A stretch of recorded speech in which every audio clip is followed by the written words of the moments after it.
Oz'u hayata geçirmek. Sevilen bir müzikale, yeni bir bakış. John M. Chu'nun Wicked filmi, sevilen Broadway müzikalinin göz alıcı bir uyarlaması olarak karşımızda. Batı'nın yanlış anlaşılan kötü cadısı Elphaba ve iyi cadı Glinda'nın hikayesi, yıllardır izleyicileri büyülüyor. Chu'nun vizyonu, tanıdık hikayeye yeni bir bakış açısı getirerek, görsel olarak çarpıcı ve duygusal açıdan etkileyici bir deneyim sunuyor. Filmi iki kısma ayırma kararı, hikayenin karmaşıklığını daha derinlemesine keşfetmeye olanak tanıyor. Bu iddialı yaklaşım, büyülü Oz diyarına daha sürükleyici bir yolculuk vaat ediyor. İlk kısım, Elphaba ve Glinda'nın beklenmedik dostluğunun temelini atıyor. Kaderlerini şekillendiren toplumsal önyargıları ele alıyor.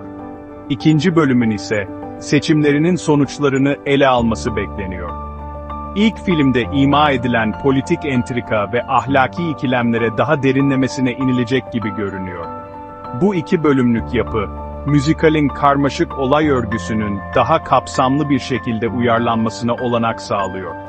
Ayrıca, ana karakterlerin gelişimine de geniş yer veriyor. Dinamik ikili Grande ve Erivo'nun performansları. Ariana Grande ve Cynthia Erivo, sırasıyla Glinda ve Elphaba'nın ikonik rollerini üstleniyor. Performansları, kuşkusuz filmin en çok beklenen yönlerinden biri. Grande, Glinda'nın enerjik kişiliğini ve kendini keşfetme yolculuğunu mükemmel bir şekilde somutlaştırıyor. Komik zamanlaması kusursuz. Rolüne incelikli bir kırılganlık katarak Glinda'nın yüzeyselliğin ötesindeki gelişimini göz önüne seriyor. Güçlü bir vokalist olan Erivo ise, Elphaba'ya hem güç hem de hassasiyet katıyor. Karakterin iç çelişkilerini ve kararlılığını başarıyla yansıtıyor. Erivo'nun Defying Gravity yorumu, şüphesiz filmin en unutulmaz anlarından biri olacak. Grande ve Erivo arasındaki uyum ise, hissedilebilir düzeyde. Hikayenin merkezindeki dostluğa, gerçek bir sıcaklık ve karmaşıklık katıyorlar. Görsel şölen ve yükselen melodiler, filmin güçlü yönleri. Wicked, hem görsel olarak göz kamaştırıcı hem de duygusal açıdan yüklü müzikal sekanslarıyla parlıyor. Chu'nun koreografi geçmişi, özenle hazırlanmış dans sahnelerinde açıkça görülüyor. Bu sahneler, göz alıcı kostümler ve yaratıcı set tasarımlarıyla hayat buluyor. Sahne prodüksiyonundan tanıdık melodiler, sinematik bir ihtişama kavuşmuş. Orkestrasyonlar geniş ve güçlü olup, her şarkının duygusal etkisini artırıyor. Film ayrıca yetenekli bir yardımcı oyuncu kadrosundan da yararlanıyor. Her oyuncu, rollerine derinlik ve nüans katıyor. Özellikle kostümler ve makyaj dikkat çekici. Sevilen karakterlerin görsel olarak çarpıcı bir yorumunu yaratıyorlar. Görsel efektler ise, kusursuz bir şekilde entegre edilmiş. Oz'un büyüsünü hem fantastik, hem de inandırıcı bir şekilde hayata geçiriyorlar. Olay örgüsü sürprizlerini ve karakter derinliğini yönetmek, geliştirilebilecek alanlar. Görsel olarak etkileyici olsa da, film anlatısına daha sıkı bir odaklanma ile daha da iyi olabilirdi. Bazı olay örgüsü noktaları, aceleye getirilmiş hissettiriyor. Bazıları ise daha ayrıntılı olarak işlenebilirmiş. Filmin temposu zaman zaman dengesiz hissettiriyor. Bu durum, kısmen filmi iki kısma ayırma kararından kaynaklanıyor olabilir. Bu bölümleme, anlatıda bazı yeniden yapılandırmaları gerektiriyor. Genel olarak güçlü olsa da karakter gelişimi, bazı alanlarda daha incelikli olabilirdi. Bazı yardımcı karakterler biraz gelişmemiş hissettiriyor. Motivasyonları daha detaylı olarak ele alınabilirdi.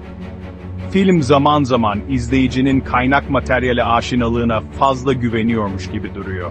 Bu da, yeni gelenleri biraz olsun kaybolmuş hissettirebilir. Sahneden ekrana, Wicked uyarlamalarının karşılaştırması. Wicked'ın film uyarlaması, büyük ölçüde orijinal Broadway müzikalinin ruhuna sadık kalıyor. Elphaba ve Glinda'nın dostluğunun özünü ve önyargı ve kabullenme temalarını yakalıyor. Bununla birlikte, film olay örgüsünde bazı özgürlükler kullanıyor. Sinematik bir izleyici kitlesi için bazı sahneleri yeniden ele alıyor. Bu değişiklikler, müzikalin sadık hayranları için biraz sarsıcı olsa da, genellikle anlatıyı sadeleştirmeye hizmet ediyor. Hikayeyi daha geniş bir kitle için, daha erişilebilir hale getiriyor. Filmin müzikleri büyük ölçüde aynı kalmış. Birkaç yeni şarkının eklenmesi, hikayenin duygusal çizgisini güçlendiriyor. Bu değişiklikler, kaynak materyale sadakat ile sinematik hikaye anlatımının talepleri arasında bir denge kurma çabasını gösteriyor. Dostluğun evrimi, Elphaba ve Glinda'nın karmaşık bağı. Hem sahne prodüksiyonunun hem de Wicked'ın film uyarlamasının en etkileyici yönlerinden biri, Elphaba ve Glinda arasındaki karmaşık ilişki. Başlangıçta anlaşamayan iki genç kadın, farklılıklarının ötesine geçen sıra dışı bir bağ kuruyor. Film, dostluklarının gelişimini sergileme konusunda takdire şayan bir iş çıkarıyor. Karşılaştıkları zorlukları ve birbirleri için yaptıkları fedakarlıkları vurguluyor. Film, kadın dostluğunun karmaşıklıklarını ele alarak, nüanslarını ve çelişkilerini gözler önüne seriyor. Elphaba ve Glinda arasındaki bağ, dış baskılar ve iç çatışmalarla sınanıyor. Yine de, sonuç olarak, her iki karakter için de, bir güç ve destek kaynağı olarak ortaya çıkıyor. Yeniden hayal edilen Oz büyüyü ve gizemi yakalamak. Oz diyarı, göz alıcı görseller ve karmaşık detaylarla hayata geçiriliyor. Film, bu büyülü dünyanın hayranlık uyandıran ve büyüleyici yanını yakalıyor. Aynı zamanda daha karanlık bir alt akımı da ima ediyor. Zümrüt şehrinin tasviri özellikle etkileyici. Oz'un ışıltılı yüzeyinin altında kaynayan politik gerilimleri yansıtan, hem göz kamaştırıcı hem de biraz ürkütücü. Film, Oz'un tanıdık ikonografisini kendi benzersiz yorumlarıyla başarılı bir şekilde dengeliyor. Oz'un yaratıkları ve sakinleri, pratik efektler ve bilgisayar grafiklerinin bir karışımıyla hayata geçiriliyor.